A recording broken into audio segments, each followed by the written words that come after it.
it was. 3 words. Something's wrong. And then, nothing.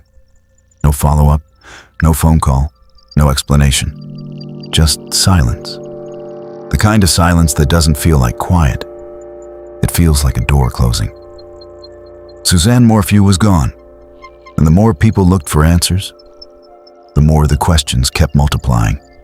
Her bike turned up on a trail, her helmet miles away, and the one man who should have known exactly where she was. His story kept changing. This is the story of what really happened, and what took years to finally surface.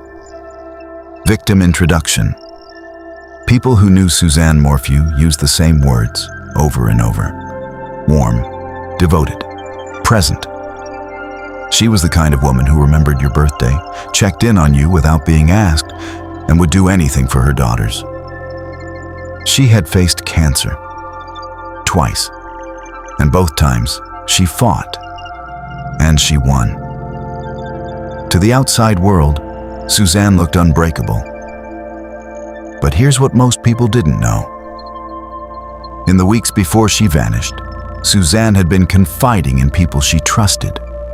Private conversations, personal fears, things she hadn't said out loud in a long time.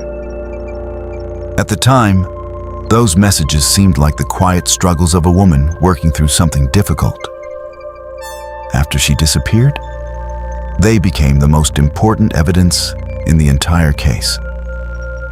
Relationship/background. On paper, the Morphew marriage looked like a success story. Decades together, a home in Colorado, a family built over years. But investigators don't look at paper. They look at patterns. And the deeper they dug into Suzanne and Barry Morphew's private life, the more the picture shifted. Messages revealed arguments that hadn't been visible from the outside. Growing distance, distrust, a marriage stretched to its limits. Sources close to Suzanne say she had started talking about her future. And in that future, she was on her own. Meanwhile, Barry appeared focused on something else entirely. Keeping the image intact, keeping things controlled. Who knew what? Who talked to whom? Who could leave? Who couldn't? Investigators have a name for that kind of dynamic. They call it coercive control. And once they identified it, everything else started to look different. The disappearance Mother's Day. 2020. The Colorado mountains. Roads quiet, air clean. Nothing unusual about the morning. Suzanne was communicating normally throughout the day. Messages going out, responses coming in. Then, without warning, she went dark. No messages, no location, no trace. Barry told investigators he'd left for a work trip. Simple, straightforward. Except, phones don't forget where they've been. Vehicles log every mile. Digital records don't take days off.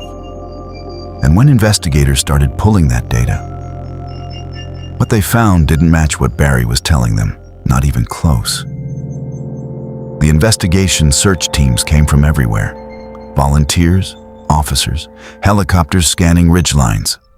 Day 1, nothing. Day 2, nothing. Day 3, 4, 5, nothing. While searchers combed the wilderness, Barry stepped in front of cameras, pleading, emotional, offering a reward, asking for his wife to come home. And on the surface, it looked convincing. But investigators weren't watching the press conferences. They were watching Barry, late-night vehicle movement, unusual trash runs, phone activity that didn't line up, locations that couldn't be explained. And through all of it, one thing above everything else. His timeline kept changing. Every time investigators pushed, the story shifted. A detail added here, a detail removed there. And in an investigation like this, consistency isn't just helpful. It's everything. The evidence. Here's what most people don't realize about modern investigations. You don't need a witness, because your devices are the witness. Your phone knows where you went, when you stopped, how long you stayed. Your vehicle records speed, location, every turn. Your internet searches don't disappear just because you think they do. Investigators pieced it all together: cell data, vehicle telemetry, digital records, search history. And what emerged was a timeline that didn't match Barry's version of events.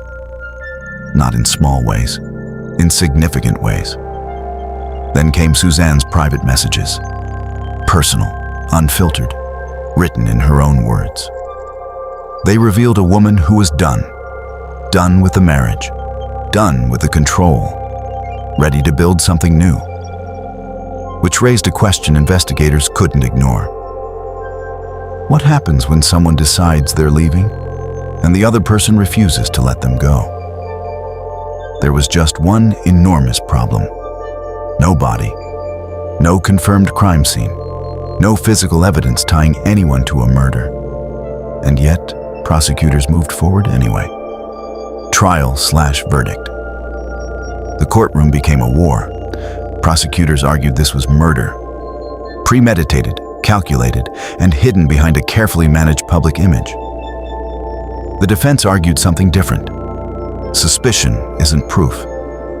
Digital data can be misread. And without a body, how can you prove a crime even happened? Both sides had a point.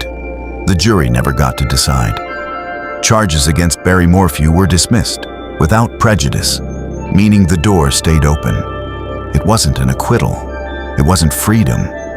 It was a pause. And investigators were still looking. Psychological insight. We tend to think we'd recognize danger in the people closest to us.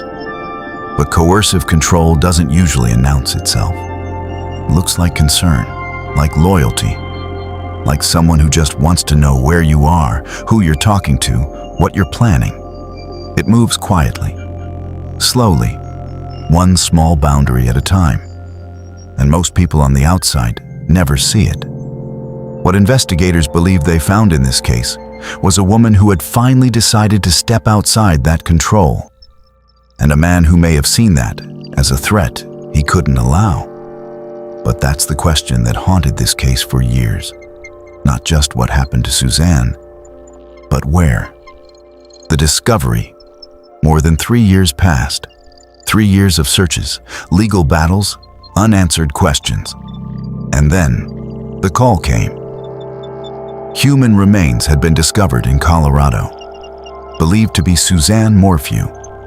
For her family, it wasn't closure. It was confirmation of the thing they had feared from the very beginning. For investigators, it was one more piece of a puzzle that still, even now, isn't fully complete. Suzanne survived cancer twice. She raised a family. She was building towards something new. And somewhere along the way, someone decided she wouldn't get there. The woman behind those 3 words, "Something's wrong," has finally been found. But the full truth of what happened on that Mother's Day morning in the Colorado mountains, that story isn't over yet.